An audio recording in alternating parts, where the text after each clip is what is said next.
Hey, what's up, everybody? It's Charles Advance, and welcome you guys to another episode of the Dreamers Pro Show, where we cover everything from sports, hot topics, classic debates, entertainment, and we give you guys the first perspective on things and how we see them. And today we got an excellent show for y'all, but before we get into it, please make sure you like the video and subscribe to the channel. So you guys know the talk of the town, and one of the biggest conversations we're having right now is the coverage of the NBA media, right? How it's skewing towards the negative side.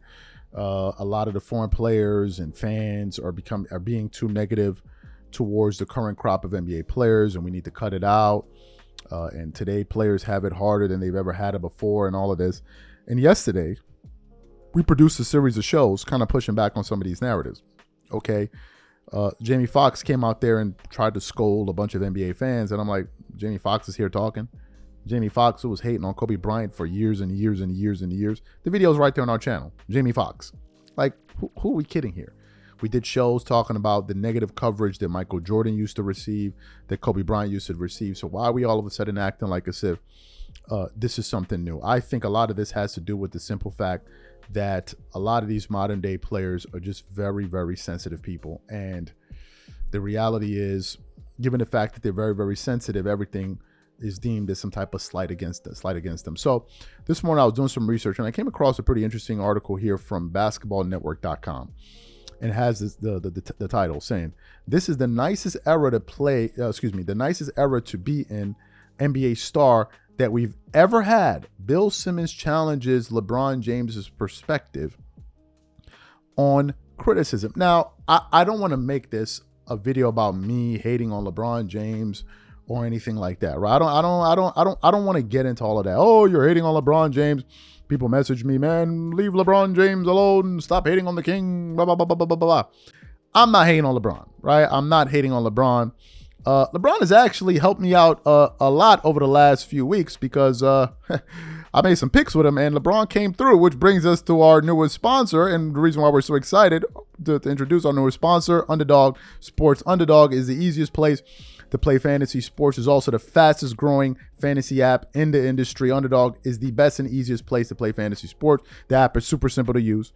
Just make 2 to 8 picks on your favorite player stats and choose whether they go higher or lower. You can also 20 extra money if you make 5 picks and you get all of them right. Just the other day ago, I made some picks against the Mavs. I picked LeBron James to go higher than 24.5 points. I picked Kyrie Irving to go higher than 36.5 points. And I picked Luka Doncic to go higher than 7.5 assists. And I got all of them right?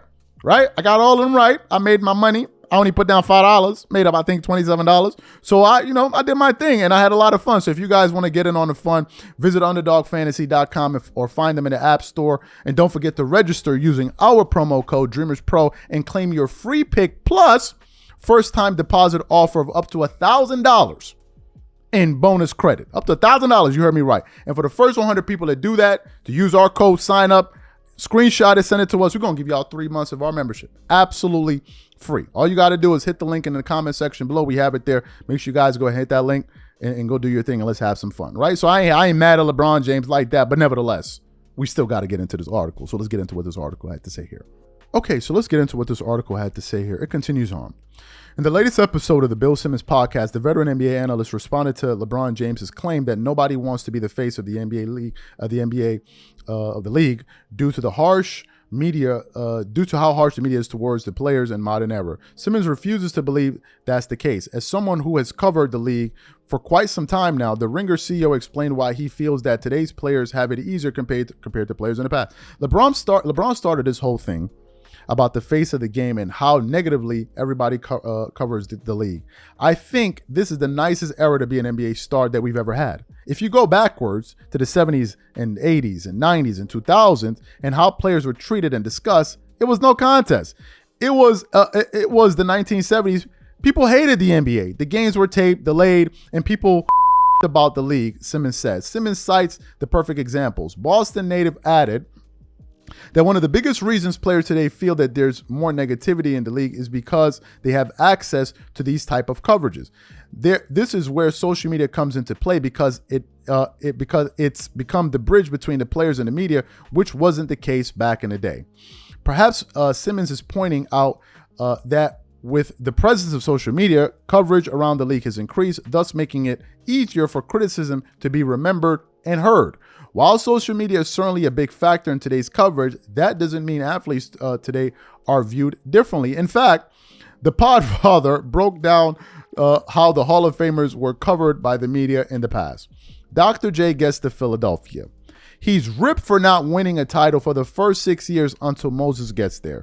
It's a huge narrative of the Dr. J thing. Magic Johnson, Westhead, gets fired in 81. He's booed at home. Most selfish guy, what's wrong? These are the modern athletes. He went through all of that bleep. And he's still talked about. Charles Barkley is basically driven out of Philly by the media. Isaiah got the reputation as an a-hole and backstabber and then left him off the dream team. He continued. Michael Jordan, too selfish to win for 7 years. And then after he won twice, it was so negative about the gambling stuff, he stopped talking to everybody. He stopped talking to the media. And then he retired. And some people like, is he retiring because the pressure's too much, he added. The analysts who cited those examples, such as how Shaquille O'Neal was criticized for his approach to fitness and for not taking basketball seriously, he added that Kobe Bryant was the most picked apart athlete in the 2000s, while the likes of Tracy McGrady, Vince Carter, Kevin Garnett, and Dirk Nowitzki also underwent their own scrutiny. In short, nobody was safe back in the day. Simmons may be correct. And then the article then goes on to say a few other things there. What are my thoughts about this? Bill Simmons summarizes perfectly, and I don't think he did anything except give you guys a history lesson. All right? Because some people they don't have the information. That's the problem. And those that do have the information that are narrative driven are withholding that information from you guys because they want to get across a particular point or agenda. What he just mentioned, he didn't make up. He didn't make this stuff up. This actually happened, but I'll take it a step further. All right, I'll take it a step further. People complain about the social media and da-da-da-da-da and da-da-da-da-da-da-da-da and da-da-da blah, blah, blah, blah, blah. How can you complain about something that is helping your league grow and your sport grow and is contributing to the billions and billions of dollars that you guys enjoy? Hell, whenever I hear them talk about the NBA, they'll be like, we got 1 billion views on this app and this app and this app. Well, who's watching? Is it a bunch of zebras and goats watching? Is it a bunch of crocodiles sitting by the Nile River, with their passing across their smartphones? Hey man, do you see that dunk? Who's watching these games? Is it a bunch of buzzards that are just flying all over the place? I think it's people, right? So the very people that you're complaining about are the very reason you guys are making all that money, because they're giving you guys the eyeballs. But then they're not saying all positive things. So, oh my God, I got my feelings hurt. I think at the core of this, this just speaks to an absolute sensitive generation of guys. Now, what is interesting, however, is the following. You have older guys that are supposed to be past these emotions of being so damn sensitive and soft and sweet about things. They're now trying to coddle the younger guys. No, don't say that to them. You'll hurt their feelings. You say that, they're going to cry. Don't do that. Get me the bib. Let's put a bib around his neck. Let's just rock him in our arms. I mean, he's 25 years old. He's making millions of dollars, but he's emotionally fragile. We got to be careful how we speak to him. Get the honey.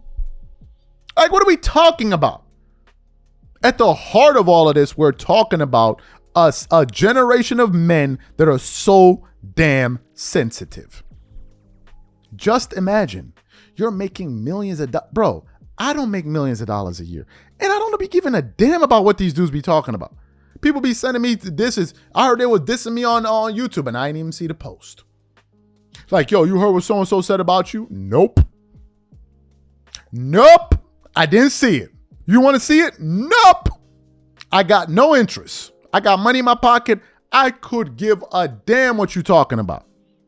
So now imagine being worth 100, 200, 300, 400, 500, 600, 700, 800, 1.5 billion, whatever. But your feelings are being hurt. You need to go do some push-ups. You need to go do some push-ups and go for a walk, son. Go outside. Get off your phone and go outside. Go get some fresh air. Go for a jog. Go play some golf. Go get you some food or something. Go bowling and relax. Where you be at that you be having all of the time and emotions to be, oh man, I'm Look at what they're saying about us. I'm wounded by what they're... Man, stop with all of that weak. Like, that's what it is. A bunch of weak ass, you know what. Like, enough is enough with it. Enough is enough. Stop with all of that weak whining and complaining and crying. When Jordan and Kobe and all of them were being screwed, I never heard them crying about it. I never heard Allen Iverson crying about it. So why are you crying about it? Oh my God, put a bib on these dudes and call it a day, man. My Lord. These are my thoughts. Whatever you guys think, please leave your thoughts and comments in the comment section. We catch you on the next episode. I'm out. Peace.